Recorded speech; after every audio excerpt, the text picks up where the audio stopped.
Aujourd'hui, tu vas écouter Julien. À 18 ans, il se lance dans des études d'ingénieur, presque par défaut. À 28 ans, il part en Guadeloupe et construit sa carrière dans le BTP, jusqu'à monter sa propre entreprise. Tout semble fonctionner. Réussite professionnelle, confort matériel, vie de famille au soleil. Mais derrière, quelque chose cloche. Trop de béton, trop de gâchis, trop d'écart entre ses valeurs et son métier. Peu à peu, il amorce une transition. Alimentation, écologie, réemploi, ralentissement. Jusqu'à prendre une décision radicale. Quitter cette voie toute tracée pour chercher une vie plus cohérente, plus alignée. Plus tu avanceras dans cet épisode, plus tu verras comment cette dissonance est devenue le moteur d'un vrai changement de trajectoire.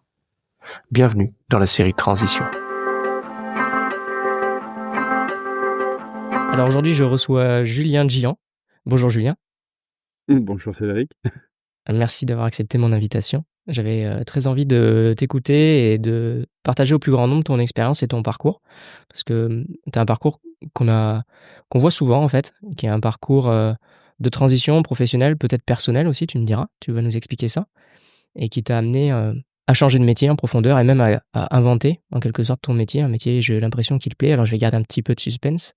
La manière dont j'aurais voulu qu'on aborde ça ensemble, c'est un peu comme si on pouvait faire un voyage dans le temps. Alors j'imagine, si tu as envie de te prêter au jeu, Julien, heu, on Avec va faire un petit plaisir. voyage dans le temps ensemble. On Ouais. imagine qu'on merci. On imagine qu'on rentre dans une petite capsule temporelle et il me semble que ça commence il y a pas mal de temps pour toi, au début des années 2000. Et est-ce que tu peux nous raconter, où est-ce que tu es en 2001? Qu'est-ce que tu fais? Qu'est-ce qui te préoccupe? Raconte-nous un petit peu comme si on y était, s'il te plaît. À 2001, j'étais en région parisienne et je viens d'avoir mon bac et je commence mon école d'ingénieur. Donc je fais une école d'ingénieur, généraliste, qui se passe, en 5 ans et avec prépa intégrée et voilà, en 2001, mon ambition, c'est de faire la fête. Donc j'ai envie de, Ouais, c'est normal, tu quel âge là? T'as 20 ans, bah, quoi? 2001, 18 ans, hein.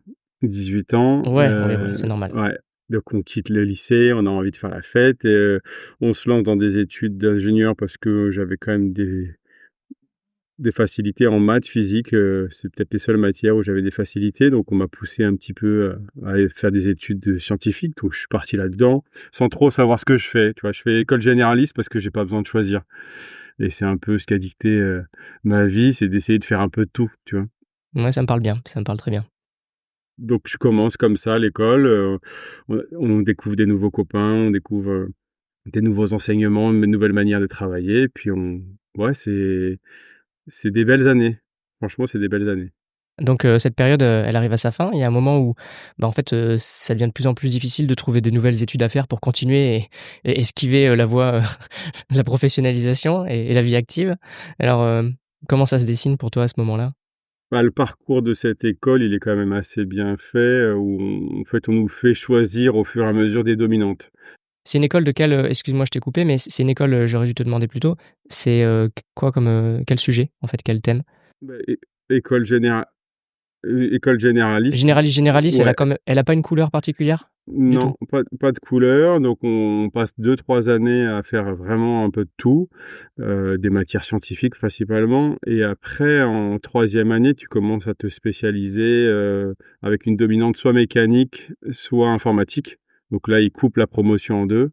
Moi, je suis parti côté plutôt mécanique et ensuite en quatrième année, tu choisis une spécialisation et donc je suis parti en mécanique des matériaux et structures.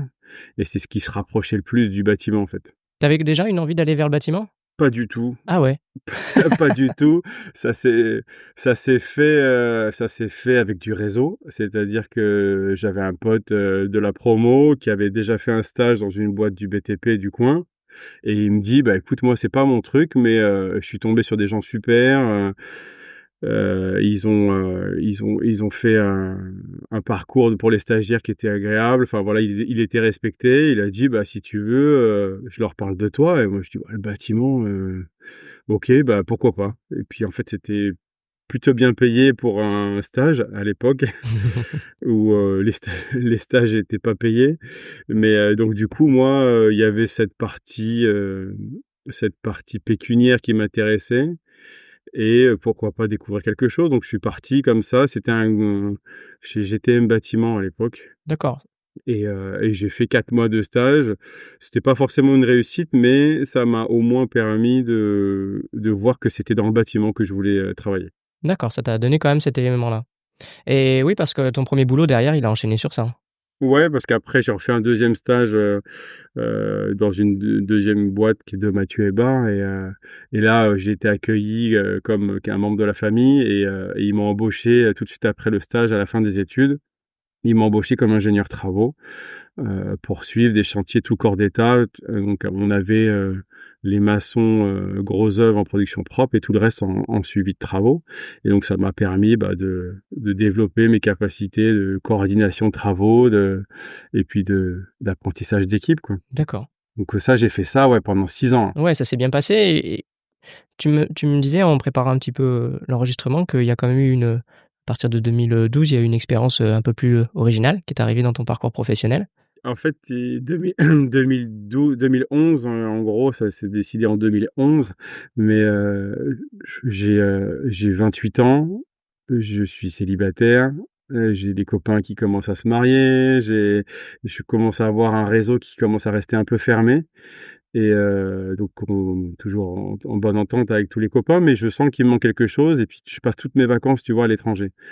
C'est-à-dire que je travaille à Paris, mais dès que j'ai une semaine de vacances, je prends le sac à dos et puis je pars et je vais voyager au Mexique, je vais voyager en Thaïlande, je vais voyager au Japon, enfin et en fait, à la fin, en 2011, j'ai passé tous mes congés payés à l'étranger Ah oui, et là, je me suis dit: «Bon, ça me suffit pas».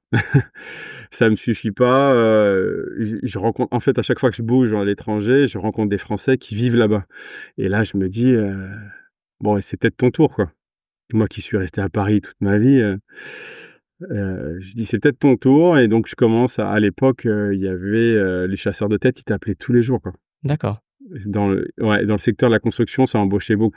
Ça a été moins le cas après, mais, à cette époque-là, on nous appelait en disant: «Ben, on cherche pour telle entreprise» et là, je leur ai dit: «Bah, moi ça m'intéresse, de partir à l'étranger».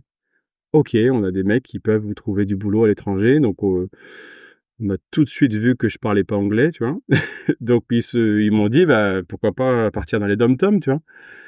Et je m'étais jamais imaginé partir dans les DOM-TOM. Déjà, je pense que je savais pas forcément le mettre sur la carte. Pas vraiment ignorant au possible, quoi. Et puis comme ça, en 2012, j'arrive à partir chez Vinci Construction, en Guadeloupe.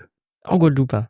Le bout du monde, pour toute la famille, le bout du monde pour tous les copains. Je dis: «Mais qu'est-ce qu'il va faire là-bas?» Et puis en fait, je suis parti vivre ma vie, tu vois? Et franchement, c'est je me rappelle encore le sentiment d'être dans l'avion, d'arriver en Guadeloupe et dire: «Mais qu'est-ce que tu fais là, quoi? Pourquoi tu es parti? Tu avais tes potes, tu avais ta famille, tu avais tes trucs» et puis il s'est passé une semaine, et puis j'étais tout de suite rassuré là-dessus, quoi. Ouais. C'est franchement, ouais, je me suis dit: «Ça y est, il faut que tu sois ici, il faut que tu vives ta vie, il faut que tu vives un moment important» et ça s'est fait direct. Ça a duré longtemps ce Franchement, travail en Guadeloupe? chez Vinci, je suis resté 3 ans et en tout, je suis resté en Guadeloupe 6 ans et demi, ouais. D'accord, 6 ans et demi. Donc j'ai fait 3 ans chez Vinci, ouais. d'accord, très bien. C'est pas grave, hein, c'est pas grave depuis tu compenses. Non, je plaisante. Il faut pas, spoiler la suite, mais effectivement, ça fait partie des travers ou des expériences intéressantes, on va dire. Oui, non, mais moi j'aime bien en rigoler parce que c'est vrai que souvent dans les réseaux on critique, c'est Vinci c'est le diable, Amazon c'est le diable et puis je suis sûr que bon, bah, il y en a quand même beaucoup qui utilisent quand même ces services et j'aime bien faire ce genre de petites plaisanteries. C'est difficile de passer à côté des géants, si on veut pas se désociabiliser aujourd'hui. Mais, au-delà de cette boutade, c'est quoi la suite en fait? Qu'est-ce qui se passe ensuite? Donc là, on est en 2013. 2013, ma compagne Sarah qui me rejoint en Guadeloupe. On était, on était on s'est remis ensemble, on va dire, en 2013 et heu et 2014, le premier enfant. Donc là, grosse étape. Ouais, ouais. Là, 1 enfant en Guadeloupe, c'est un peu comment on peut dire? c'est, c'est mon projet, mon 2e projet qui commence, si tu veux. Ton Quand tu as un enfant qui arrive, tu as ton centre de gravité qui se déplace. C'est-à-dire que tu vis plus pour la même personne. Au début, tu vis pour toi, tu bois des coups avec tes copains, tu fais n'importe quoi, tu t'en fous, tu assumes, tu te couches tard, c'est pas grave. Quand tu as un enfant qui arrive, ouais, je pense que tu as une responsabilité qui sort. Tu as vraiment ce centre de gravité où tu te dis: «Il faut que je fasse gaffe maintenant. Je peux pas faire la même chose». Et je pense que ça a été un peu, un déclencheur, hein. On dit souvent que ton premier enfant, bon, bah, c'est celui qui te transforme en parent et voilà, c'est ce que tu Mmh. viens de décrire, ça change les choses, c'est sûr. Bon, tout le monde peut le comprendre, particulièrement ceux qui ont déjà eu un enfant, Ouais, mais les autres aussi. Ça, tu penses que c'est un événement déclencheur, tu dis, ouais. c'est-à-dire? Je pense que ça m'a fait mûrir aussi d'un coup. Ça m'a fait prendre un peu de recul sur les choses, parce que 2014, toute l'année, donc on passe à pomponner, mais on se pose des questions sur le bien-être de sa vie, tu vois? Il y a un truc, particulier en Guadeloupe, c'est un peu, peut-être hors sujet, mais il fait beau tout le temps, à part les saisons cycloniques si tu veux, mais en fait, on vit dehors et en fait, moi, j'ai passé, on va dire 28 ans de ma vie à Paris avec la télé allumée, si tu Mmh. veux. C'est un petit aparté sur les écrans, mais en Guadeloupe, on n'avait pas de télé. On était dehors, posés sur la terrasse et en fait, j'ai vécu dans des colocs et puis on discute le soir, on prend l'apéro, on se couche, on mange, voilà, on vit dehors tout le temps et quand on s'est installé avec Sarah et qu'on a eu le petit, bah, tu couches le petit et puis après tu te poses dehors et puis tu discutes et en fait, je me suis aperçu qu'on parlait beaucoup, beaucoup, beaucoup. Et en fait, on passait nos soirées à parler dehors et bah, tu cogites, disant: «Mais qu'est-ce qu'on va faire pour lui? Comment ça va se passer? Comment on peut faire pour avoir un monde meilleur?» Et puis, en fait, je sais pas, je pense qu'à ce moment-là, tu commences à voir un peu peut-être les travers du monde un peu plus, en gros plan, si tu veux. Tu trouves pas que c'est étrange quand même de se dire que souvent, c'est pour quelqu'un qu'on aime qu'on prend soin, bah, de cette personne, mais aussi de soi, peut-être de notre environnement et pas pour nous. C'est quelque chose que j'ai souvent constaté. C'est Ouais, c'est rigolo ave je pense que c'est plus facile de prendre soin des autres que de prendre soin de nous-mêmes. souvent, en tout cas chez les profils altruistes, c'est souvent ça, oui. J'arrive pas à me l'expliquer. Tu as pas de théorie toi? Ça m'aurait bien avancé parce que Non, j'ai pas de théorie. Après, peut-être qu'en soignant les autres, on se soigne soi-même, tu vois? indéniablement, hein. Moi je sais que Mmh. Donc le fait de s'occuper d'un enfant, au final, tu t'occupes de toi et le fait de devenir parent, bah, ça m'a pas fait, je pense pas que ça m'a fait devenir un vieux con, tu vois? Mais tu réfléchis un peu plus, quoi, à ce ouais, que tu fais. Je me rappelle, la première chose que j'ai faite, c'est, j'ai ralenti, ma conduite. C'est-à-dire que je me suis retrouvé au volant, c'était après le congé paternité, tu te retrouves au volant et puis tu roules pour aller au travail et puis là où, je roulais comme un dingue et puis je ralentissais au radar, bah, tout d'un coup, je me dis: «Putain, je suis pas le con, quoi». Imagine, il y a un pépin, enfin, je me rappellerai toujours de ce sentiment de se dire, «Lève le pied, ça vaut pas le coup», quoi mmh, et je pense que c'est ça l'enfant. Tu prends le temps et tu fais attention. très bien, merci. Bon après on a quand même fait la fête, on n'est pas non plus, on n'est pas devenus, on est tout sage, mais en tout cas, c'était intéressant. À partir de ce moment-là, pour revenir dans le fil, mais en 2015, j'ai quitté Vinci pour monter une boîte avec un associé. Un mec de Vinci aussi, on a dit: «Bah, en fait, on en avait marre de se faire exploiter par cette société, qui t'en demandait toujours plus et qui te donnait toujours rien». Et donc on s'est dit, bah, on va faire la même chose pour nous-mêmes et donc on s'est lancé et peut-être que le fait que je sois parent, bah, ça m'a donné un peu confiance en disant: «Bah, prends tes responsabilités et puis, si tu veux quelque chose, fais-le, quoi». Et donc on a créé notre boîte pour pas faire exactement la même chose, hein. On a on a fait, du bâtiment, gros œuvre en production propre, enfin, on a commencé, un petit, mais on a grossi rapidement et au final, on a piqué les clients de Vinci, donc ça, c'est la petite victoire. Mais, mais en tout cas, on a pu construire notre propre, Mmh. entreprise comme on la voulait et on a pu se développer comme ça et ça, mine de rien, ça a développé, ouais, mon côté entrepreneuriat. C'est-à-dire quand tu es conducteur de travaux et que tu gères des chantiers, on te dit toujours: «Tu es le patron de ton propre chantier», mais tu as toujours des gens au-dessus qui te cadrent, qui te mettent des procédures, qui te mettent tout un tas de bâtons dans les roues pour pouvoir t'exprimer. Là, on a pu s'exprimer comme on voulait. On a fait, nos chantiers à notre manière. On les a fait notre marque de fabrique, c'était de faire les choses vite et bien.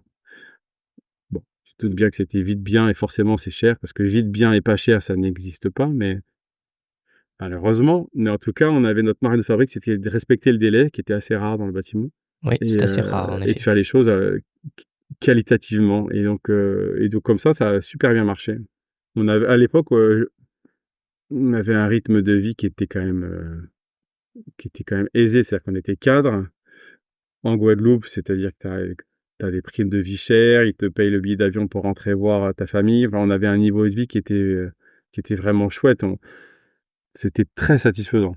On se posait pas de questions. C'est pas très intuitif, hein, quand même, si je peux me permettre, c'est pas très intuitif de se dire, au moment où un enfant arrive et où ça, comment dire? Ça stimule, je dirais la responsabilité, on pourrait dire aussi, bah, peut-être la sécurité, de se dire: «Je quitte un emploi, voilà, un CDI j'imagine, puisque ça faisait plusieurs années que tu y étais, confortablement payé, sécurisé, avec tous les avantages qu'il peut y avoir dans des grosses boîtes et à ce moment-là, paf, je me mets à mon compte et je lance mon entreprise». Je te garantis, je suis sûr que pour pas mal de personnes qui nous écoutent, c'est pas forcément intuitif, en tout cas, de l'extérieur. Toi, si tu l'as fait, donc c'est que c'était parfaitement cohérent. S Oui, j'ai passé pas mal de nuits blanches quand même. J'ai passé pas mal de nuits blanches et la réflexion, je l'ai jamais eue tout seul, hein. On a toujours discuté beaucoup avec Sarah, ma compagne, hein. On c'est des décisions qui sont quand même réfléchies. On il y avait des prises on a pris des risques. C'est sûr qu'en partant dans cette aventure de monter une boîte comme ça, en disant: «On va être concurrent de Vinci», c'est sûr que c'était un peu osé. Mais, à ce moment-là, je pense que c'était peut-être une autre étape, par rapport au moment où je suis parti de Guadeloupe, où je me suis dit: «Tout est possible, barre-toi». Bah, là, je me suis dit la même chose. J'avais quand même une sécurité pour l'enfant parce qu'on peut quand tu es ingénieur travaux, tu es pas non plus, en risque, si tu veux, sur le marché du travail. Donc j'ai pris je savais que je pouvais retrouver un boulot ailleurs, quoi. Oui, oui, c'est ça qu'il faut se dire. Il y a une prise de risque, mais voilà, ta prise de risque, elle est pas vitale, elle est pas critique non plus. Mais, tu avais des choses à perdre, c'est indéniable. Ouais, j'avais des choses à Mais, perdre, mais j'avais je envie, tu n'as pas mis ton foyer, ton enfant en risque, quoi. non. Non et puis je pense que c'est vraiment le côté entrepreneur qui ressortait, quoi. Dans la famille, il y a eu, que ce soit mon père ou que ce soit, mes oncles, mes grands-pères, ils ont toujours été entrepreneurs, tu vois? D'accord. Donc je pense qu'il y avait un terrain. Il y avait un terrain qui voulait à oser un petit peu, ouais. Donc, là, il y a vraiment, un premier virage professionnel, mais j'ai pas l'impression qu'en termes de terrain de jeu, il y ait beaucoup de changements. À mon avis, tu continues à couler beaucoup de béton à cette époque-là. Ouais, Ouais. Et alors on ouais, je pense que des quantités, j'ai même pas envie de compter, oui, puis tu l'aurais à un moment donné, je m'étais dit: «Je ferais mon bilan carbone de l'époque», mais non, non, je puis de toute pense façon, qu'il ça faut sert à rien. De toute éviter. façon, tu l'aurais pas fait, un autre l'aurait fait et Heu, puis, moi, je suis pas favorable à la culpabilisation des individus. Je trouve que c'est assez facile pour, nous décourager, nous empêcher de passer à l'action et nous ouais, dire que si le monde va mal, c'est parce qu'on coupe pas l'eau quand on se brosse les dents. C'est heu, facile. C'est facile. J'ai une autre lecture, mais ouais, passons et donc du coup, en fait, c'est une première étape de ouais. ta première étape importante, je dirais, de ta transition, professionnelle. Qu'est-ce qui suit, en fait, à ce moment-là? Ouais, ça a bougé pas mal de choses. Bah, il y a plusieurs sujets. Il y a le sujet professionnel qui bouge et le sujet personnel. Le sujet personnel, tu te dis: «Bon, le petit, il va falloir commencer à lui donner à manger», tu vois? Et donc tu commences la diversification et puis, tu te dis: «Bah, je vais lui acheter, des haricots, je vais lui acheter des patates, je vais acheter» et puis après tu te dis: «Bah, en fait, c'est un peu pourquoi il y a du bio, pas bio?» Enfin, je me rappelle, c'était vraiment à ce moment-là où je me suis vraiment posé la question du bio. Alors qu'avant, enfin franchement, si tu voyais ce qu'on mangeait avec Sarah, des vrais ados, tu vois? On mangeait n'importe quoi, on mangeait mais on se réfléchissait pas forcément, tu vois? Sur, la la qualité de la production, des choses comme ça, c'était vraiment, quelque chose qui nous dépassait. Le bio, je me rappelle plus quand est-ce que c'est vraiment arrivé, dans les magasins, mais quand je dis les magasins, c'est les supermarchés, hein. Nous, on allait dans les supermarchés, on achetait enfin, le pire, c'est qu'on était en Guadeloupe et on achetait que des produits métropolitains, tu vois? Tu as toutes les magasins, les grandes enseignes qui importent tout de France et il y a rien de local, quoi. Et donc on se pose la question pour la diversification et on se met à acheter du bio, en disant: «C'est mieux pour le petit», bon. Mais ce qui est marrant au début, c'est qu'on achète du bio que pour le petit et nous, on continue de acheter du bio. Je me rappelle plus si c'était parce que c'était cher ou parce qu'on voyait pas l'intérêt, mais en tout cas, je me rappelle on achetait bio que pour le petit et on prenait soin de lui. Donc petit à petit, c'est venu, on s'est dit: «Bah, peut-être que nous aussi, on va faire un effort». On s'est aperçu que le bio, c'était pas forcément meilleur pour la santé, mais en tout cas, c'était meilleur pour la planète et c'était déjà pas mal. Et donc on a commencé à s'interroger sur notre alimentation. Je me rappelle, on a une copine de Sarah qui est venue nous rendre visite 3 semaines en Guadeloupe et elle était végane. Et tu vois, là, je me rappelle des discussions, avant, je me suis dit: «Mais non, moi, c'est pas possible, la viande, c'est tous les jours». Enfin, j'étais dans cet aspect, très viandard, tu vois? Bâtiment, tu vois? Donc entrecôte frites le midi et j'avais beaucoup d'appréhension sur ce séjour avec sa copine et en fait, sa copine était Ah, chef cuistot. elle a dû te faire vriller là. Chef cuistot végane et on a passé 3 semaines de fou, quoi. Elle nous a éclatés au niveau gustatif. On s'est éclatés et je pense que j'ai changé d'avis à ce moment-là sur, l'alimentation et donc tu vois, que des petites choses qui, petit à petit, te font changer. Donc sur l'alimentation, on a consommé moins de viande. Ensuite, on a consommé bio pour le petit à petit pour nous et même sur la provenance, on s'est posé la question de si on pouvait pas faire, local, tu vois? Et donc on s'est inscrit dans une AMAP et là aussi on s'est éclaté. Quand tu arrives à la MAP, tu t'es inscrit sur un panier, enfin donc tu as un panier, tous les 15 jours. On avait un petit panier tous les 15 jours, après on est passé à un petit panier toutes les semaines, après un gros panier toutes les semaines, enfin on est monté en puissance. Mais au départ, tu te retrouves avec un panier de trucs que tu connais pas en fait. Dans ton panier, tu as que des légumes et des fruits que tu as jamais vus de ta vie et tu te dis: «Mais qu'est-ce que je vais faire avec ces trucs-là?» Donc ce qui est cool avec la MAP, c'est que c'est les producteurs qui nous les amenaient directement, sur le lieu où on est venu les chercher et en fait, ils t'expliquent comment cuisiner. Donc en fait, au départ, bah, tu as pas mal de couacs, tu as pas mal de déchets, donc tu apprends à jeter pas mal de nourriture et petit à petit, on s'y est mis, on a appris à cuisiner les légumes locaux, les fruits locaux et en fait, à la fin, on avait quasiment que ça, quoi et on s'est éclaté. Ouais, mais je trouve que moi aussi, enfin, c'est pas une AMAP, mais on utilise ce genre de système et je comprends qu'on puisse se dire: «Mais alors comment ça, je reçois des choses et j'ai pas choisi? Mmh. Je n'ai pas ce que je veux, en fait». Ouais, Et donc on se retrouve avec, des produits que soit parfois on connaît, que de nom ou qu'on sait pas trop bien cuisiner et cetera et ça nous force, en fait, à les apprendre. En tout cas, si on veut jouer le jeu, ça nous force à les découvrir je trouve que ça fait partie de ces petites pratiques du quotidien qui nous remettent en phase avec, une réalité qu'on a perdue, enfin je vais pas y passer, 10 minutes, mais il y a un peu, on a complètement basculé avec l'énergie, gratuite notamment, on a complètement basculé dans un monde de j'ai ce que je veux, voilà, quand je veux, n'importe quand. Ce qui nous a décroché ouais. d'aspects fondamentaux, de la vie, qui est la disponibilité des ressources dont on a besoin, leur saisonnalité, la limite, de cette disponibilité et notre capacité à nous adapter à ça. Donc là, ça vaut pour l'alimentation, mais ça vaut aussi pour, des projets de construction ou de rénovation aussi. Et moi, je vois exactement le même parallèle, entre, mon panier d'AMAP, Ouais. par exemple, et mon projet, éco-conçu. C'est-à-dire, le fait de se dire, enfin Qu'est-ce qui est disponible, quoi? Mmh. Mmh. exactement, faire avec ce qui est disponible. Si on se laisse porter aujourd'hui, par l'imaginaire, dominant, qui nous abreuve du matin au soir, je pense que c'est tout à fait normal de se dire: «Tiens, j'ai envie d'une maison» et je prends un papier, un crayon et je commence à dessiner ma maison. Et d'ailleurs, c'est un exercice qui est intéressant à faire et je vais te le dire, je te l'avoue, Mmh. je l'ai fait moi-même, il y a 15 ans. Heu Et après, quand on a un peu plus de réflexion sur ce sujet, on se rend compte que c'est un exercice sympathique de rêve et c'est agréable et tant mieux, il faut se faire plaisir. Mais en vrai, c'est complètement déconnecté. On sait pas où on va faire notre maison, on sait rien de tout ça, on est déjà en train de la dessiner et donc on se comporte de la même manière qu'on fait notre liste des courses avant de partir au supermarché. Si on pioche dans notre imaginaire, donc celui qui nous colonise le plus l'esprit avec les pubs du matin au soir. Donc forcément, on reproduit, normal, hein. Et après, on se dit que la tendance suivra. Et à côté Ouais. de ça, on passe à côté des bénéfices de devoir faire avec, de devoir faire sous la contrainte. Parce qu'il y a plein de bénéfices à devoir faire sous la contrainte, et tu les as bien signalés. C'est ceux de devoir monter en Mmh. compétences.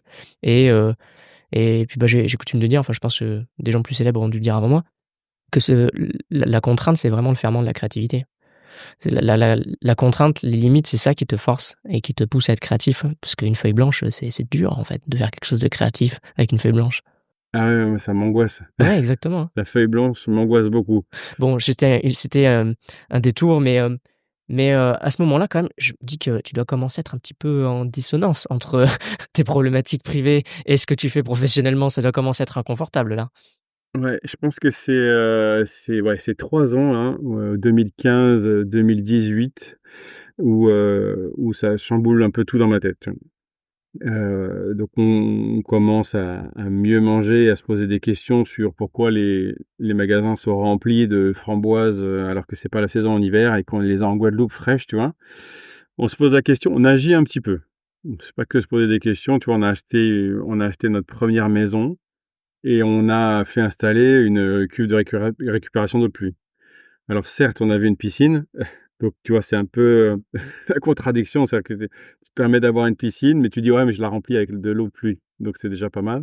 Bon, on a commencé ce cheminement où on a commencé à faire des efforts là-dessus. Tu vois, mine de rien, on a pris, l'eau de pluie, on l'a mis dans les toilettes, on l'a mis dans la machine à laver. On avait quand même une démarche Mmh. de dire: «Bah, il flotte comme pas possible, tous les week-ends, il faut qu'on récupère ça, quoi». Donc ça commençait, mais à côté de ça, je continuais de couler du béton, sur les chantiers. Et plus que couler du béton, ce qui me faisait de la peine, moi, c'était parce que le béton, c'est quand même un matériau robuste, heu, innovant et on va Mmh. dire, performant sur certains sujets. Ce qui me faisait de la peine, moi, c'est quand j'avais des chantiers de restructuration et de rénovation où on jetait tout et on jetait et on jetait et ça, ça a commencé à monter. On a restructuré un collège entier, en 3 ans, par phase et à chaque étape de démolition, donc on livrait un bâtiment, on mettait les enfants dedans et ensuite on démolissait l'autre bâtiment où on le vidait complètement pour le rénover. Et à chaque étape, il y avait des bennes et des bennes et des bennes de déchets avec des choses qui étaient en bon état. Et c'est le début de pas du réemploi, mais en tout cas, c'est le début de la récup chez moi où j'ai commencé à récupérer plein de trucs à la maison. J'ai récupéré des fenêtres qui étaient en bon état. Je les ai entreposées en me disant que j'allais faire un abri, à la maison. J'ai récupéré des tableaux, tu sais, où ils écrivent à la craie, hein, pour mettre à la maison. J'ai récupéré des meubles en bois, massif, pour les enfants. Enfin, c'était, Et qu'est-ce que ça te faisait en fait, c cette, c'est quoi? Ça te faisait mal au ventre, ça te tracassait la nuit? Enfin, sans exagérer, mais je veux dire concrètement, ça se traduisait par quoi cette dissonance? Qu'est-ce que ça ah, te c'est faisait le à toi? c'est le sentiment d'être pourri gâté, quoi. Tu sais? Quand tu as, quand tu as quand tu as un jouet et que tu en veux un autre, alors qu'en fait l'autre il est en bon état et tu le jettes, alors que tu pourrais le donner à quelqu'un qui en a pas, tu vois? Et c'est vraiment, le gâchis, quoi. Toute ma vie, au niveau bouffe, on a toujours eu une éducation de jamais gâcher. Nous, il fallait finir l'assiette, il fallait pas gâcher la nourriture. Enfin, comme pas mal de gens, je pense que c'est important de pas gâcher la nourriture. Et là, c'était le sentiment du gâchis, quoi.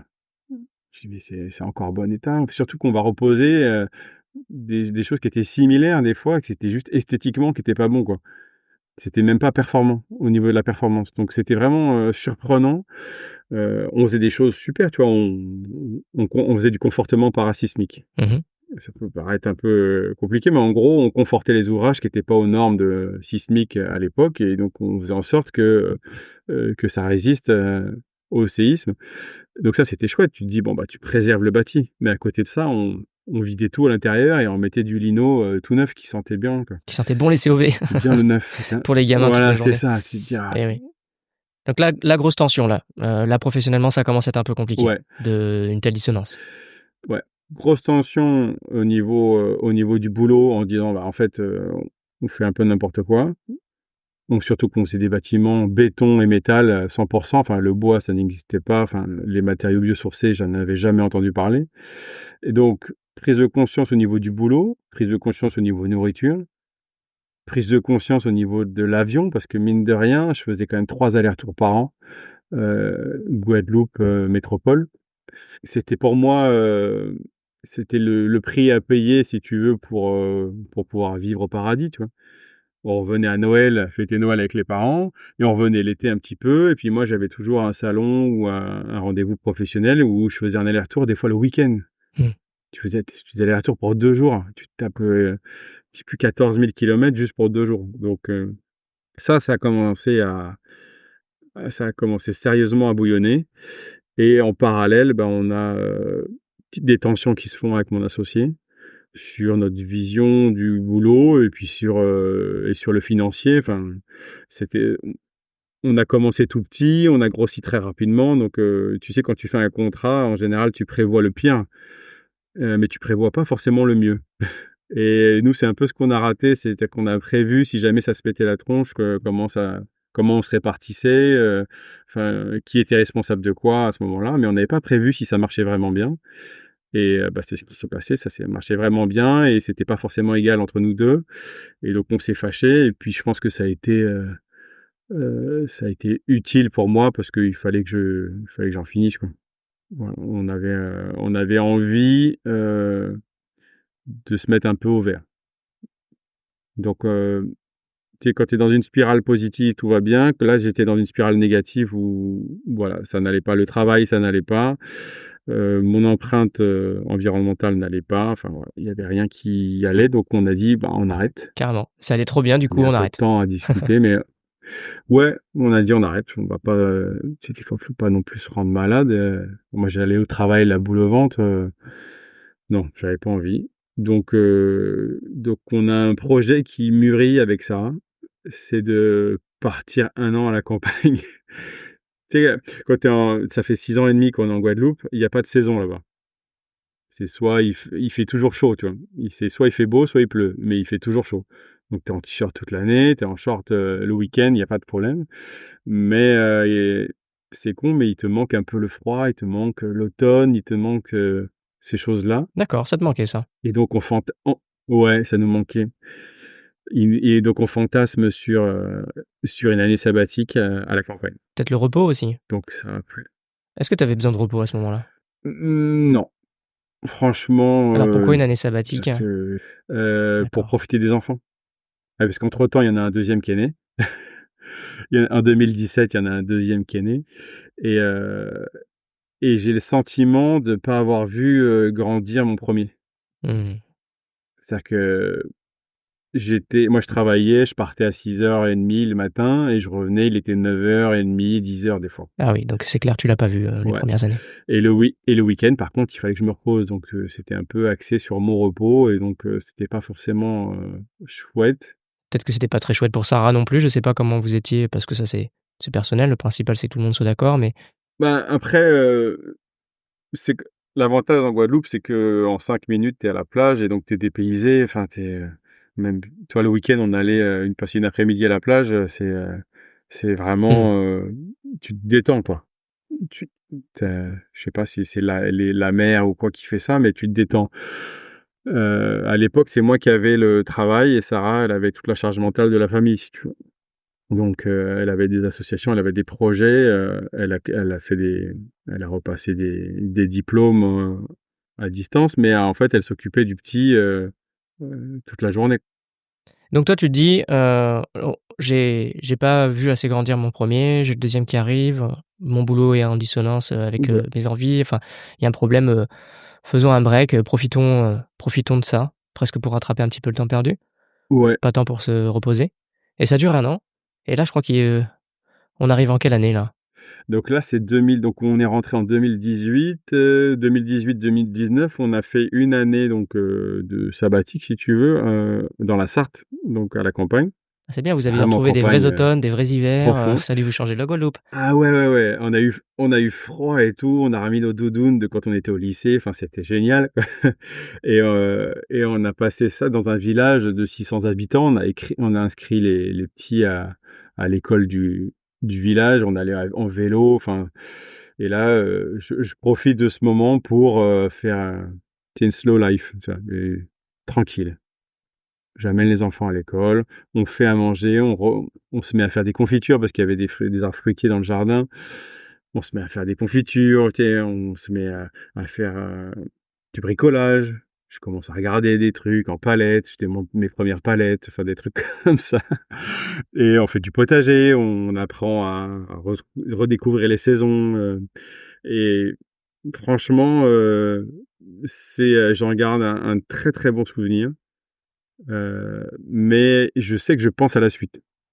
J'arrive jamais à profiter pleinement du présent, je pense toujours à la suite. Et donc je me lance dans un bilan de compétences. Je suis accompagné par Pôle emploi sur cette période et heu et il me propose de faire un bilan de compétences, et ce bilan de compétences, il chamboule un petit peu tout dans mon cerveau, disant: «Mais en fait, j'ai fait ingénieur, bah, parce qu'on m'a poussé à faire ça. J'ai fait du travaux parce que, au final, la porte était ouverte et que ça me plaisait». Heu, Toute ma vie, on m'a dit: «Bah, tu fort là-dedans, vas-y, continue», sans forcément que je me pose la vraie question de: «Est-ce que ça me plaît, quoi?» Donc tout est possible. Je fais une petite pause, hein. Je récapitule quand même l'énoncé, hein. L'énoncé, c'est: «Bon, bah, moi, l'école, ça va plutôt bien, je continue. Heu je pars vers un boulot, plutôt gratifiant socialement. Ça va bien, je suis bien payé, j'ai des bonnes conditions, j'ai tout pour être heureux. Mais bon, ça va pas». Comme quoi ça suffit pas, hein. Ben c'est ça, il faut un sens, je pense. Je pense qu'il faut un sens et je le cherche avec le bilan de compétences, je cherche, ce sens et je le trouve pas forcément. À un moment donné, je me dis: «Je vais être, menuisier ou charpentier», heu, non, j'ai fait des entretiens auprès de menuisiers et je vois bien que c'est pas mon truc d'être artisan, quoi. Donc non. C'est quand même une information en soi, le fait Oui, de faire un bilan et de se rendre compte qu'en fait, ce qu'il faut, c'est trouver un sens. C'est déjà une information, moi, je ouais. trouve.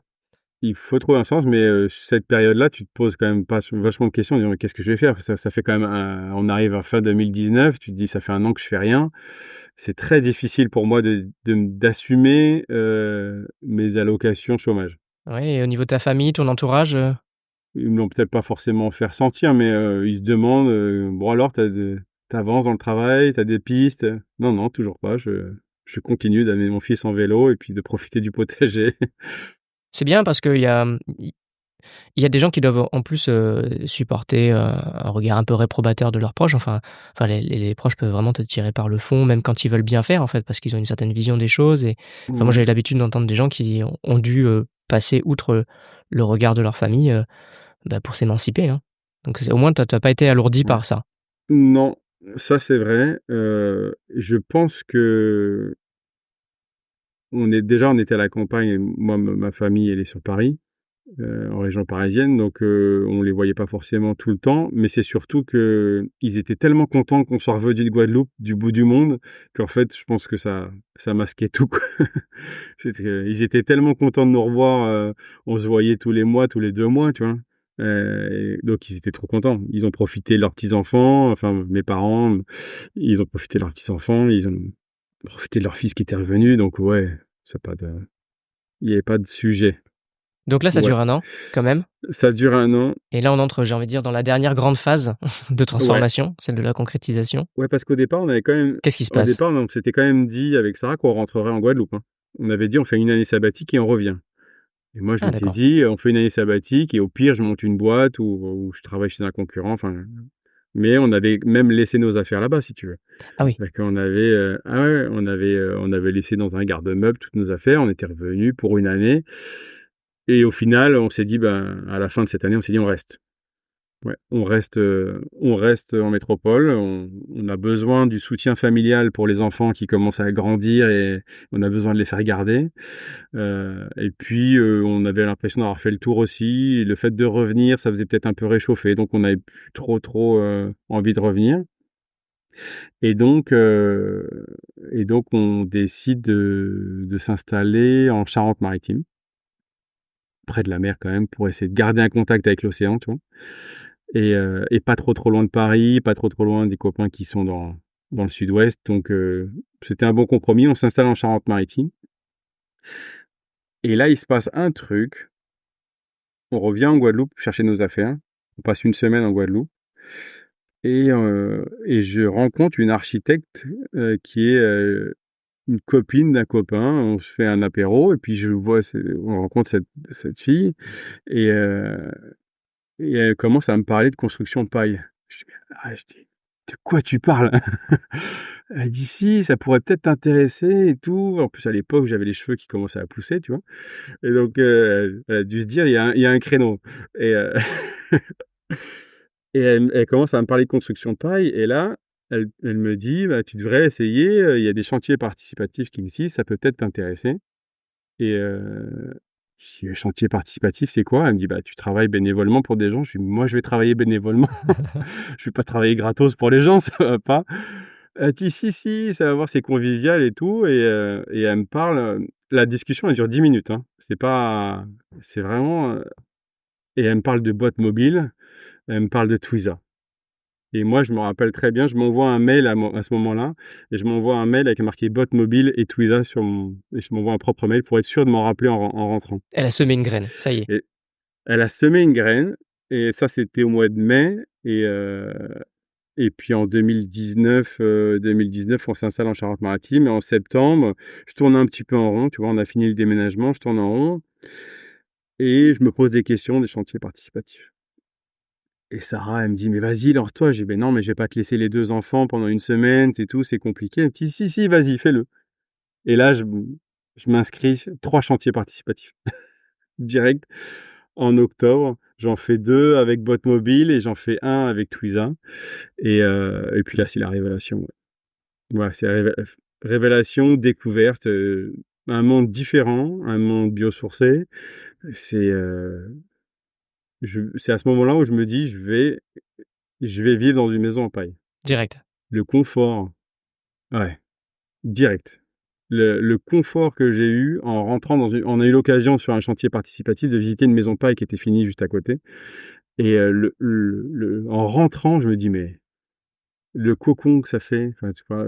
Je te l'apprends pas, mais le cocon, l'humidité parfaite, la température idéale alors qu'il faisait 5 degrés dehors, le poêle était éteint, enfin, c'était génial, quoi. Il y avait juste quelqu'un qui faisait à manger dans la cuisine, enfin, c'était, je me rappellerai toujours ce sentiment de ouais, de rentrer dans une maison où tu sais que tu es bien et donc voilà, première découverte de la construction paille. J'ai parcouru un peu la France. Je suis parti, sur, Orléans, Châteauneuf, Saint-Malo, Questembert, voilà, plusieurs parcours. Donc tu as enchaîné des chantiers participatifs comme Ouais, ça, c'est dans quel but en fait? Est-ce que c'était sur le plan technique ou pour le réseau ou pour non, c'était quoi c'était pas tes le objectifs réseau. et tes sources de satisfaction? Moi, l'idée, c'était de découvrir, le matériau paille. Paille et terre crue. J'avais envie de voir ce que c'était, ça m'intriguait, de voir qu'on pouvait construire autrement qu'en béton, tu vois? Et et là, je me suis dit: «Ben, vas-y, fais-en plusieurs et puis tu verras bien». J'avais du temps de libre. Pôle emploi me mettait la pression pour que je fasse des choses et bah, ça c'est rentré dans le cadre. J'aurais dit: «Bah, je vais faire des chantiers participatifs pour découvrir». Ils m'ont dit: «OK» et donc j'en ai fait plusieurs et ouais, j'avais envie de mettre les mains dedans. C'est un peu ce qui me manquait, en fait, en tant qu'ingénieur aussi dans ma première partie de carrière, c'était de mettre les mains, et de travailler. C'est-à-dire que moi, j'avais jamais rien fait de mes mains, donc pendant l'année sabbatique, j'ai pu bricoler, faire des meubles, des choses comme ça et ça m'a plu, tu vois? Je sentais que j'avais besoin de toucher la matière et de fabriquer des choses, heu, donc ouais, j'avais besoin avec ces chantiers-là de toucher la matière et de rencontrer des gens qui étaient déjà dedans, tu vois? et ça m'a f il y a eu des rencontres superbes. Il y a eu des rencontres superbes, c'est des gens qui te font, changer ta vision, si tu veux. Donc là, oui, tu me disais, Julien, tu fais les chantiers, tu es vraiment intéressé par la construction de paille et tu me dis c'est 2 choses que j'ai trouvées hyper intéressantes à noter. Déjà, c'est parce que, tu as pu en faire encore plus parce que visiblement tu as réussi à négocier avec, ton conseiller Pôle emploi, pour qu'il considère que ce sont des actions, qui t'aident à retrouver l'employabilité et aussi, pour, le fait de toucher, tu me dis: «Bah, en fait, ça fait, j'ai fait des millions d'euros de chantier, j'ai fait une formation d'ingénieur, je n'ai jamais touché la matière». C'est quand même fascinant le monde du bâtiment en France, hein. C'est incroyable. Qu'est-ce que ça change, en fait? Je veux pas, en fait, c'est pas parce que j'ai pas touché la matière que je faisais pas bien mon travail, si tu veux. Ah oui, mais c'est ça qui est fascinant, Je c'est qu'on pense arrive à faire bien ouais. sans avoir besoin de toucher, en fait. On peut être concepteur déconnecté du sol. Ouais, et je pense que mon métier, au final, dans le ingénieur travaux, c'était plus, du management de compétences, si tu veux. C'est que l'idée, c'est d'essayer de travailler avec des gens qui ont certaines compétences et de les faire, exceller dans leur domaine et que ton client soit content derrière. Donc au final, c'est pas parce que j'avais jamais fait un enduit que je savais pas s'il était bon ou pas bon, quoi. Tout à fait, mais toi, par rapport pour revenir à ton cas, qu'est-ce que ça a changé le fait de toucher la matière? Et bah, je pense que, il y a des connexions qui se font après, dans ton cerveau, ou qui améliorent, on va dire, tu en fait, je me suis revu j'ai eu des réflexes de maçon, si tu veux. Le premier chantier que j'ai fait, c'était un chantier grèbe.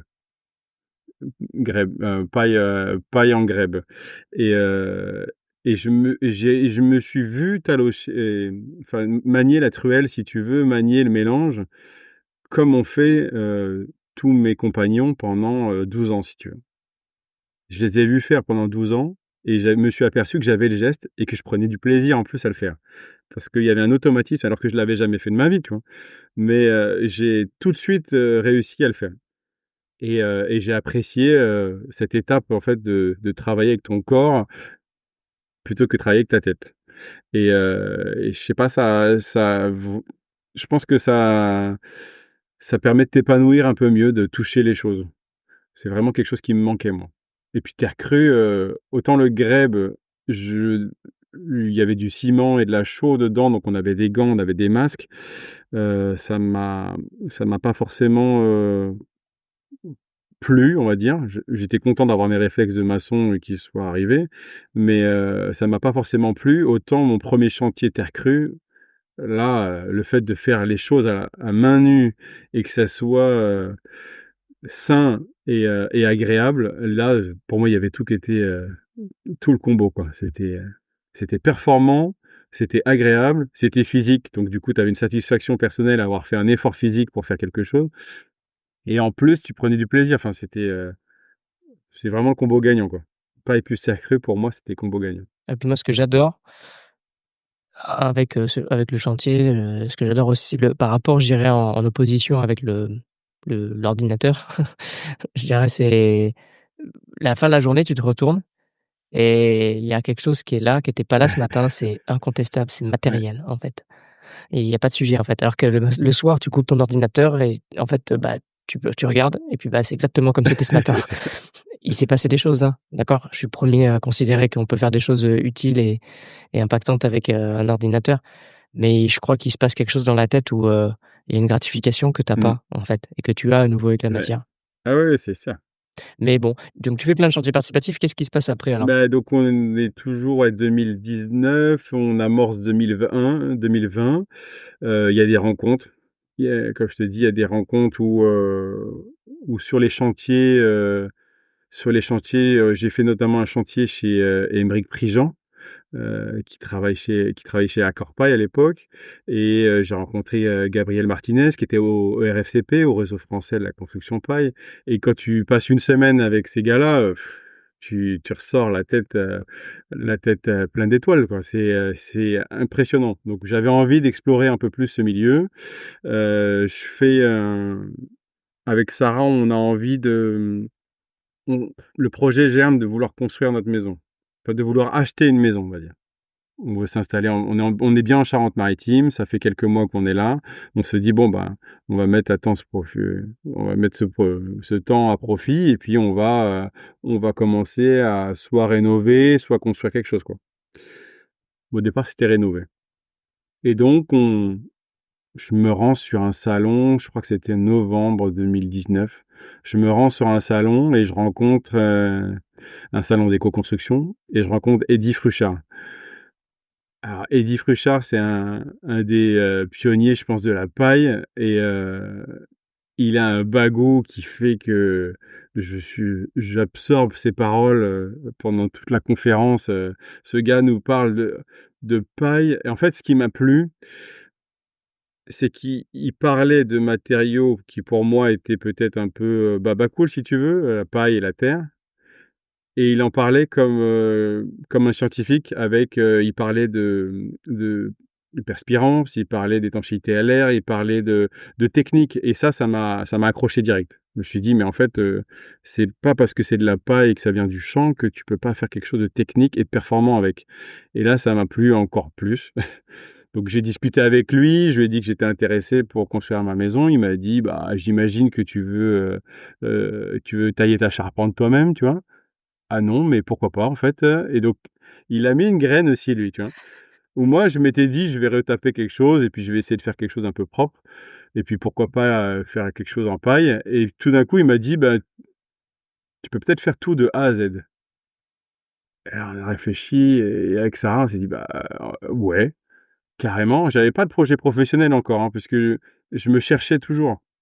J'étais toujours en train de me dire: «Mais qu'est-ce que tu vas faire?» J'avais pas envie de bosser pour quelqu'un, j'avais envie de monter ma boîte, mais je savais pas en quoi. Et là, il me dit: «Bah, en fait, tu peux faire ta maison de A à Z». Bah, vas-y banco, j'y vais, hein.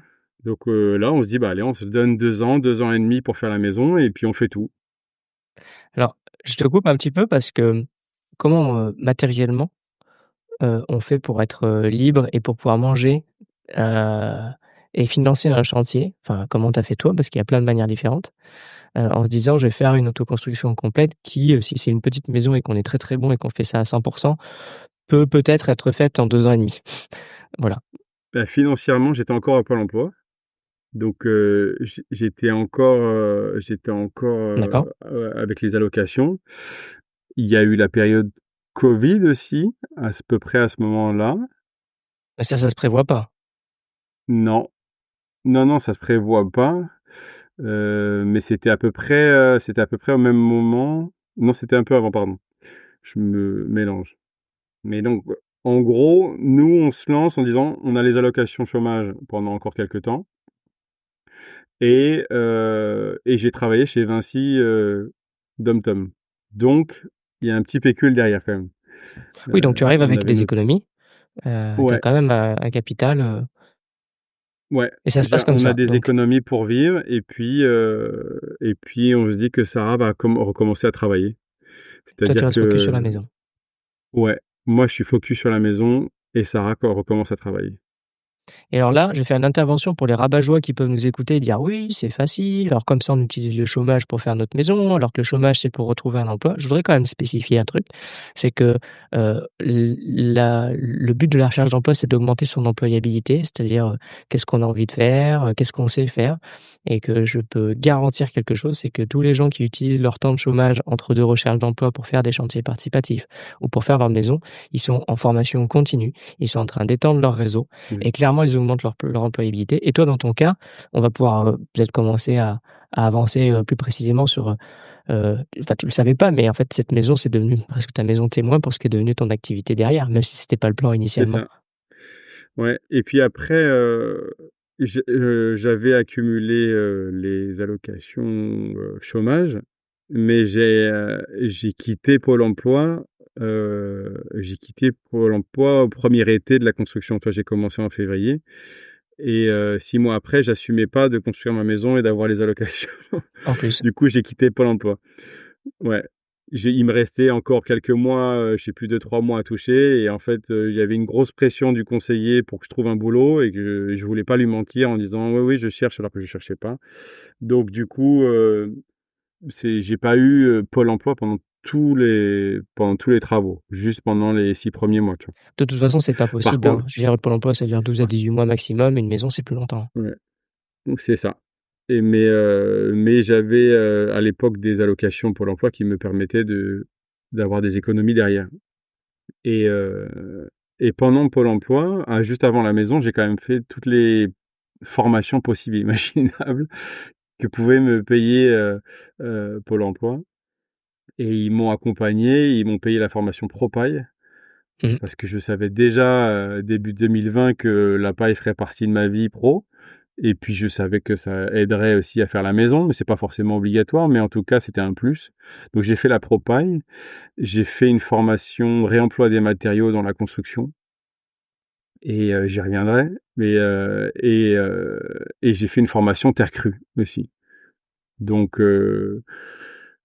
avec ce bagage de formation, j'ai pu me lancer vraiment dans la construction de la maison et donc là, on est en 2020, on a passé le covid, on a acheté notre terrain, juste avant le covid et on part sur l'aventure de la construction où on commence la conception et là, on revient avec ton histoire de feuille blanche où on s'est dit avec Sarah: «Bah, on va faire notre maison parfaite». Puis on a pris une feuille et puis on a dessiné et puis on a fait un cube et on a dit: «Mais c'est moche».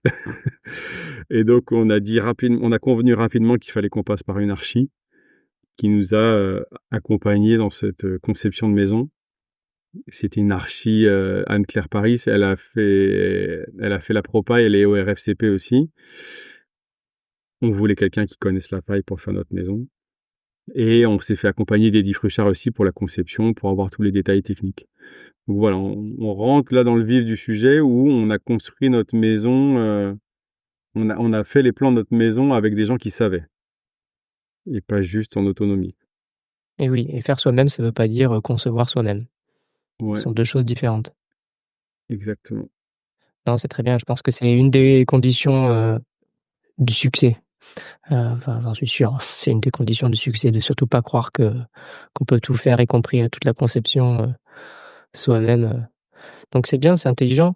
Ouais, il faut savoir, c'est un peu ce que je faisais en tant qu'ingénieur. Quand je te dis que je manageais des compétences, c'est que je savais là où j'étais pas bon et donc je prenais la compétence. Et là, il s'est passé exactement la même chose pour la maison.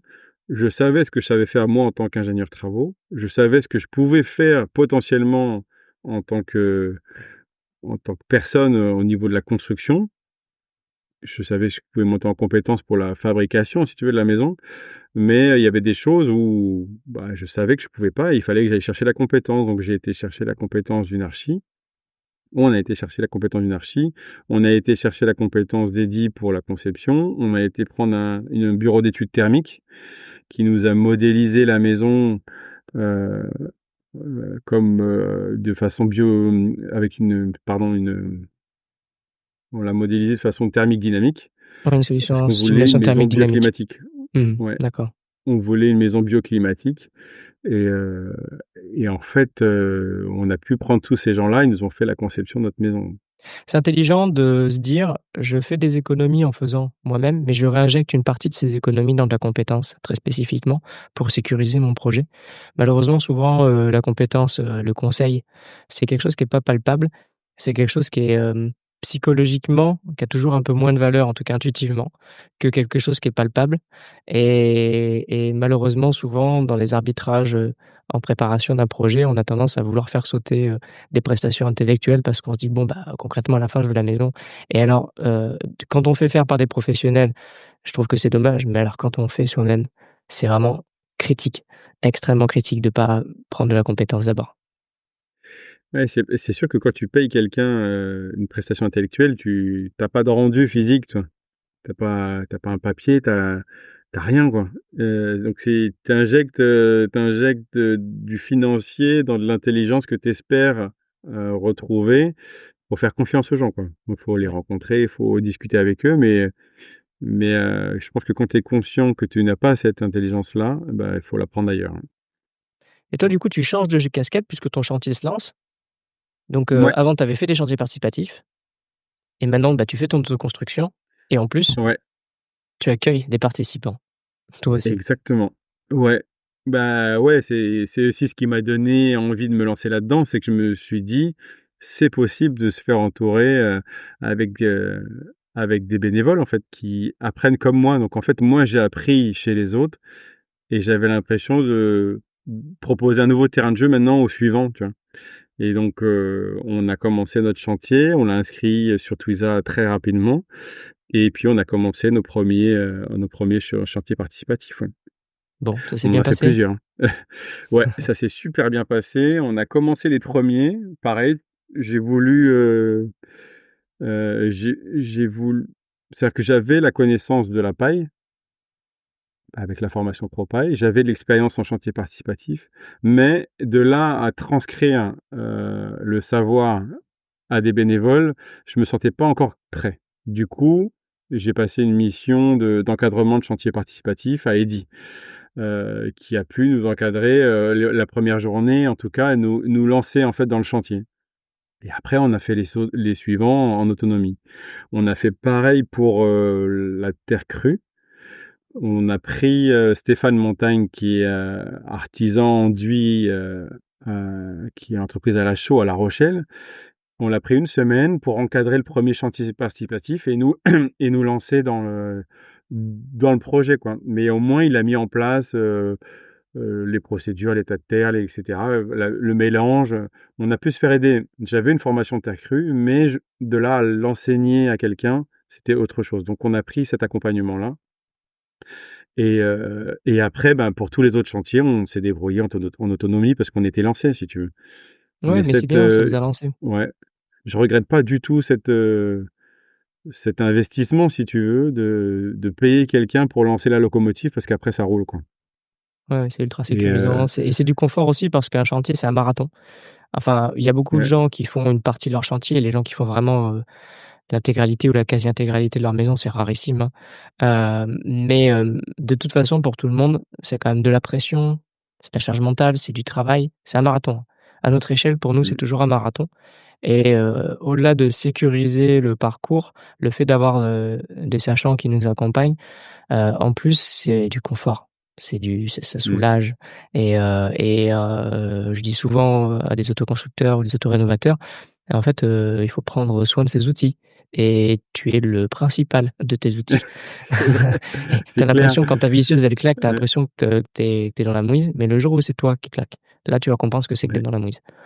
ouais, Et c'est grave, ça fait de la casse. Malheureusement, ce sont des choses qui peuvent arriver quand, par exemple, des gens, considèrent qu'un chantier, c'est que de la matière, heu, vont, regarder, des gens qui réécrivent un petit peu leur histoire en se disant: «Ouais, c'était facile, pour 600 € par mètre carré, j'ai fait ma maison et c'était la fête» et qui se lancent là-dedans en se disant: «Bon, bah, c'est très bien, j'ai 60 000 €, donc je vais faire une maison de 100 mètres carrés» et ils ouais, vont au clash et toi, on le voit bien dans ton parcours, il y a j'aime bien la notion de parcours. En fait, il y a un parcours, c'est-à-dire qu'on peut pas se lever un matin et se dire: «Bon, bah, allez, l'année prochaine, je lance un chantier, qui va me mmh. ressembler, qui va être exemplaire et je vais faire ça en plus, de façon performante sur le plan économique, écologique et cetera et tout va bien se passer». Non, en fait, il y a un On peut pas parcours. tout avoir, hein, Non, non, non. il y a un travail, hein, ouais, Ouais, ouais et un ouais, cheminement qui dure des années, qui peut durer des années plus ou moins longtemps, mais nous, on a l'habitude d'avoir des gens qui se prennent, 2 ans avant, en fait, par exemple, le coup classique, c'est un jeune couple qui sait que d'ici 2 3 ans, en fait, ils vont s'y mettre, voilà. Ça presse pas et ils s'offrent 2 3 ans en amont pour laisser cheminer leur parcours, en faisant, par exemple, des chantiers participatifs, des visites, en se documentant, en se formant, tout ce que tu as pu faire toi, au fur et mmh, à mesure des années qui ont précédé et eux, je trouve que c'est l'archétype de la bonne approche, parce que, ils ont pris 2 3 ans. Il faut du temps aussi pour que les choses sédimentent dans l'esprit, pour que les fils se reconnectent, se déconnectent, pour qu'on se reprogramme aussi un petit peu, qu'on comprenne en subtilité, au milieu de toutes les informations qu'on prend, lesquelles sont celles qui comptent, lesquelles sont celles qui comptent pas.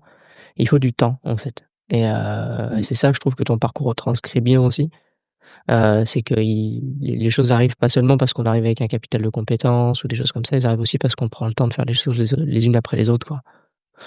Donc ça, c'est ton parcours qui ouais, t'amène, en fait, à faire, une maison, que tu fais ouais, complètement, qui est, on va dire assez exemplaire sur les aspects biosourcés, mais il y a aussi un autre critère, c'est que tu as fait, beaucoup de réemploi, on appelle ça. Tu as récupéré beaucoup de ouais, choses et c'est ça, J'ai envie de dire, tu peux nous dévoiler enfin la part, en quoi c'est devenu un exemple et en quoi c'est devenu quelque part ton métier et Ouais. qu'est-ce que c'est devenu Bah, ton de métier? donc c'est ce que j'ai dit tout à l'heure, j'ai fait une formation réemploi en 2019. Ça a duré 2 jours intenses et ça m'a mis une claque, mais une grosse claque. C'est-à-dire que ça a complètement rejoint, mes angoisses de tout mettre à la benne dans mes opérations de déconstruction. Ça a vraiment, ça a donné une issue possible à ce désastre, qui est le bâtiment. Et franchement, ça m'a transporté et je me suis dit: «Mais c'est ça». C'est-à-dire que je suis bien conscient qu'on va pas révolutionner le bâtiment avec l'isolation paille. C'est-à-dire que je suis lucide là-dessus. Je sais que c'est l'isolation, même si c'est exemplaire, même si c'est le début de quelque chose. Autant le réemploi, je pense que ça peut sauver le bâtiment. C'est-à-dire qu'on a déjà tellement produit que si on arrive à tout réutiliser, ben, on a quelques années de disponibles devant nous. Donc c'est vraiment un truc qui m'a vraiment profondément, marqué et plu aussi esthétiquement et donc c'était sûr que, comme je t'ai dit, j'ai visité une maison paille et je me suis senti bien. Je savais qu'on allait faire une construction paille, Sarah me rejoignait là-dessus. Construction paille, terre crue, ça on l'a fait. Par contre, le réemploi, c'était, mon leitmotiv. Il fallait que ça soit de la pas de la seconde main, mais, il fallait que ça soit qualitatif et réemployé. Et concrètement, quelques exemples de réemploi chez toi, c'est quoi? Il y a tout, il y a quasiment tout qui est réemploi. Il y a le parquet, les escaliers, les menuiseries extérieures, les soldures, la plomberie, Comment tu fais alors pour trouver ces filons, en fait? donc on nous a amorcé dans la formation, on nous a donné vachement de pistes sur des acteurs potentiels de réemploi. Donc c'est des acteurs que j'ai contactés. C'est des gens qui sont sur des marketplaces, sur, internet, mais qui sont basés sur Paris où il y a plusieurs sites. Il y a un gros travail qui a été fait quand même au niveau européen pour référencer les plateformes de réemploi. Donc, je me suis tourné vers ces plateformes physiques, ces plateformes, dématérialisées et puis j'ai commencé à sourcer mes matériaux et puis je suis passé un peu par le bon coin aussi parce que le particulier à particulier, ça marche. Ah oui. Donc du coup, ben, j'ai sourcé pendant, parce que le chantier a duré 2 ans et demi, plus 1 an, de conception, permis de construire donc on a commencé à sourcer nos matériaux, ouais, on va dire, milieu 2020 et donc tu te mets des alertes, tu cherches et puis à chaque fois que tu trouves quelque chose, ça correspond pas exactement à ce que tu avais prévu. Du coup, tu essaies de modifier un peu le reste et donc tu as une charge mentale qui s'installe, qui est énorme. Au niveau du réemploi, c'est un boulot de dingue. C'est d'essayer de trouver partout, de dénicher la pépite et ensuite adapter tout le reste. Quand on trouve un parquet en châtaignier, si tu veux, c'est pas le même rendu que quand tu trouves un parquet en chêne qui est un peu plus foncé. Donc, tu as toute l'esthétique qui commence à rentrer en compte et l'esthétique, bah, c'est difficile parce que tu sais que tu vas y vivre, bah, tout le reste de ta vie dans cette maison. Donc, nous, on s'est mis une grosse pression sur l'esthétique et on voulait surtout pas faire une maison patchwork, tu vois? Mmh. On voulait pas faire une maison de briques et de broc avec, un bout de tôle récupéré, un bout de fenêtre, un bout de truc. On voulait surtout pas avoir heu, la maison, brick et broc, quoi. Et donc on a apporté, vraiment un soin à trouver des matériaux de qualité. Je pense que c'est la base du réemploi, c'est de trouver, des matériaux qui sont sains et pas juste du seconde main. C'est vraiment des matériaux qui sont encore performants et c'est ce qu'on a trouvé, pour pas mal de sujets, ouais.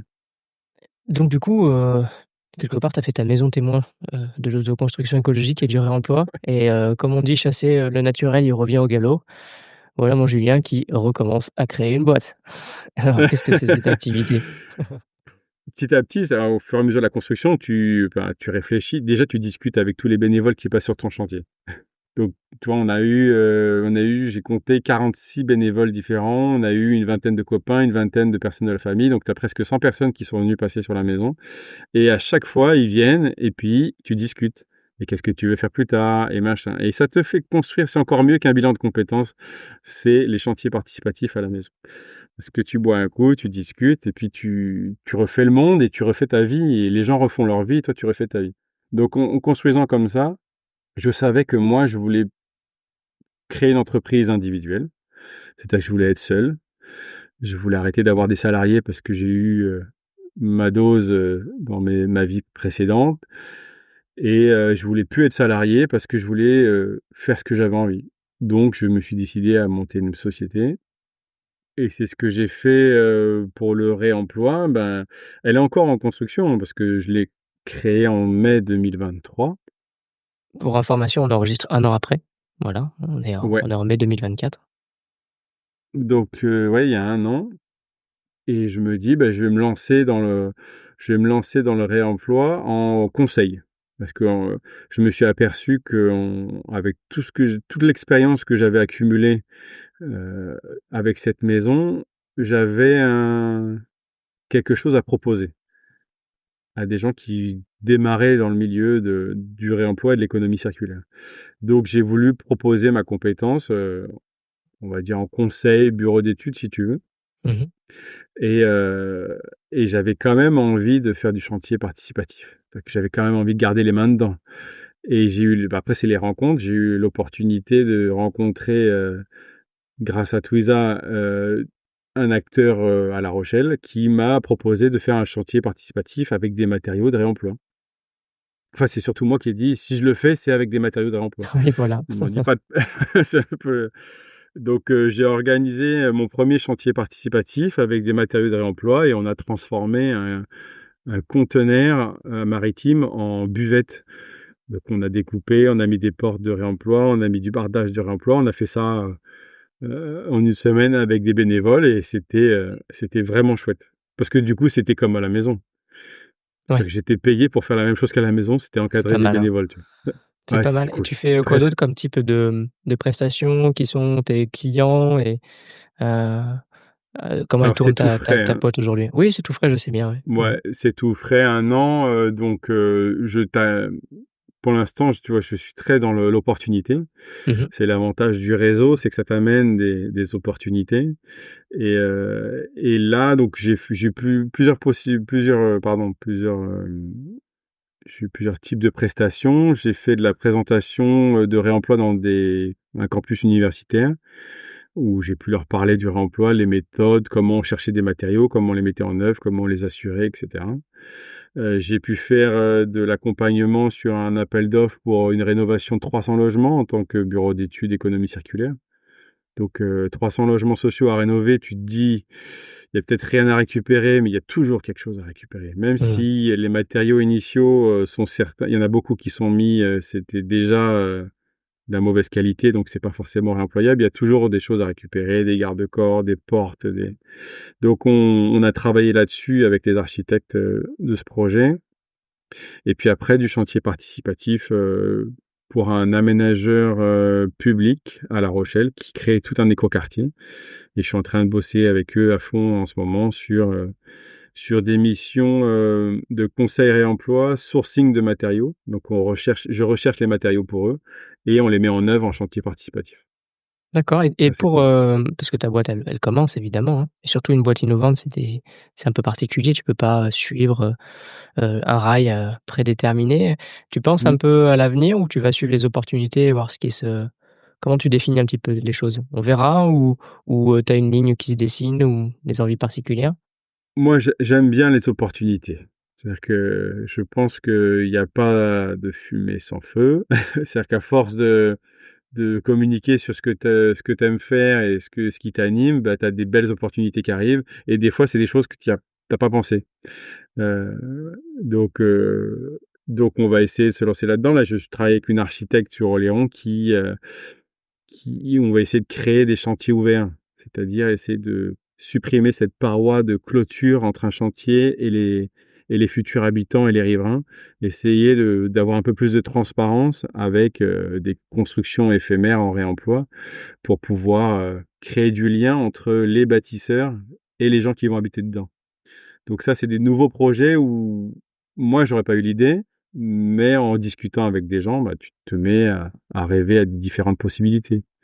Donc, je sais pas de quoi demain sera fait, je sais juste que moi, j'ai maintenant envie de me servir de ma tête en ingénierie, mais aussi de mes mains. Parce que ce combo me plaît beaucoup.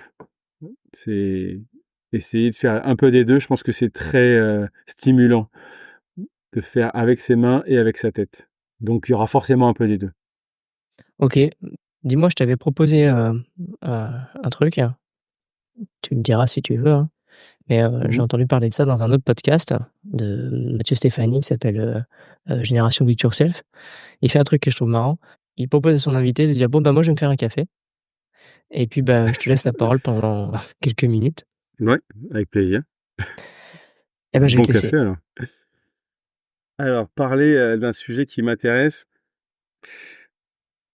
moi j'avais envie de parler un petit peu de notre, activisme écologique. C'est-à-dire qu'on fait des maisons en paille, on fait du réemploi. C'est vrai que c'est assez fort, au niveau de la construction.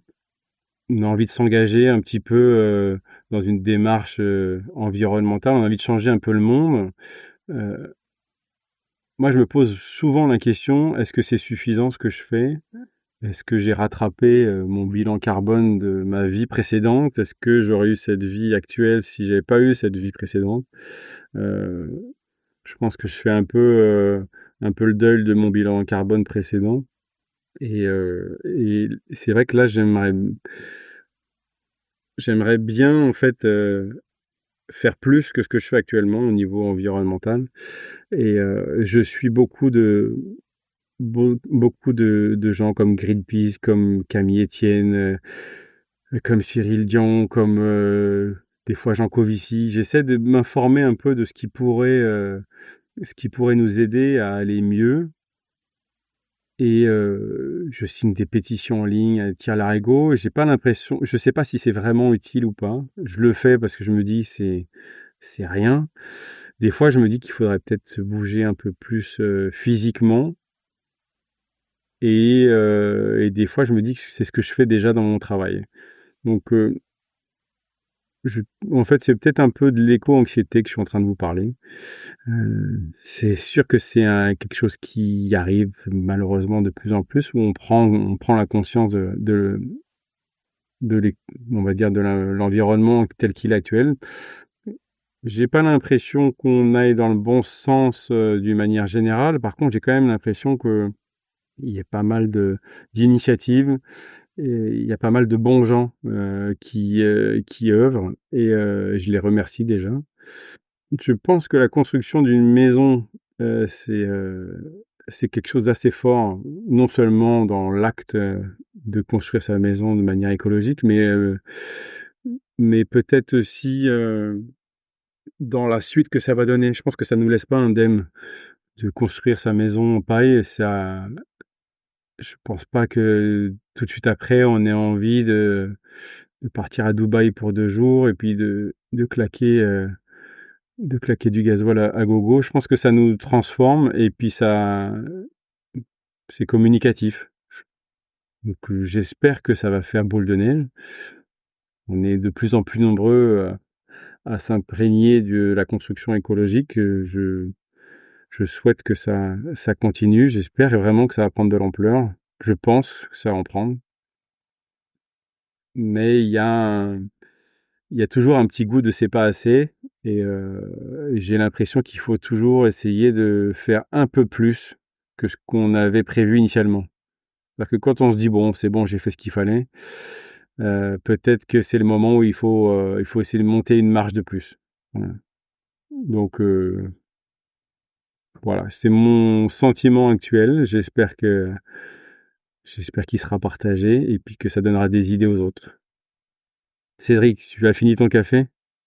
Bon, merci Julien, tu t'es prêté au jeu, j'ai hâte de découvrir. De toute façon, bah, Mmh. on passera ça, si ça te convient Merci et puis, Cédric. bah, un peu comme une dernière ligne droite, avant de te libérer parce que c'est vrai que j'aurais bien envie de poser plein d'autres questions mais on peut pas non plus y passer 3 heures et j'ai envie de te dire, te demander, moi, j'ai bien compris que la bifurcation, pour reprendre un terme un peu plus à la mode dernièrement, j'ai l'impression qu'elle se fait en plusieurs étapes. Il y a des faits marquants comme, le premier enfant et puis ça chemine, au fur et à mesure, le chantier participatif a été important aussi, dans ton parcours. Est-ce qu'il y a des moments où tu as eu, je dirais, des doutes? Pourtant, tu es quand même de tempérament plutôt, fonceur entrepreneur, hein, mais est-ce que malgré ça, il y a des moments où tu t'es dit: «Je suis pas trop sûr là quand même. Qu'est-ce qui se passe? Qu'est-ce qui m'arrive, Est-ce que je suis pas en train de faire une connerie?» Non. C'est pas ton profil. Je m'y attendais N un petit peu. non, franchement, le changement, c'est bien. Donc à partir du moment où je change, j'ai quand même l'impression de partir à quelque chose de bien. Je cite tout le temps pour faire mon philosophe, pompeux là, Nelson Mandela qui dit: «Soit je gagne, soit j'apprends. Je ne perds jamais» et j'ai quand même l'impression que c'est vrai. Enfin moi dans mon vécu, j'ai jamais fait de choix qui m'ont mis tellement dans la merde au point de regretter, quoi. À chaque fois, c'est pour grandir. Donc tu as des difficultés, tu galères un peu, beaucoup des fois, mais j'ai jamais l'impression de me mettre en péril. Donc D'accord, c'est peut-être ça, où j'ai fait des changements suffisants pour pas me mettre en péril. d'accord.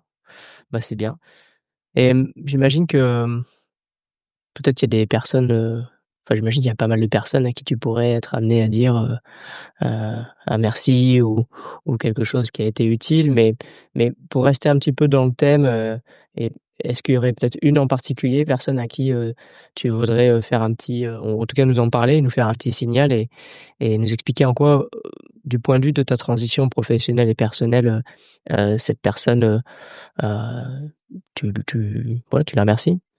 Pas facile, hein, Mmh, parce qu'il y en a forcément pas plusieurs et tu dis: facile «Du parce coup, que je pense aux ah autres», ouais, et alors si j'en dis une, c'est ouais, que je hiérarchise. Non, non, je te demande pas ça, je te demande heu, au regard de notre rencontre actuelle et au regard de notre thème spécifiquement.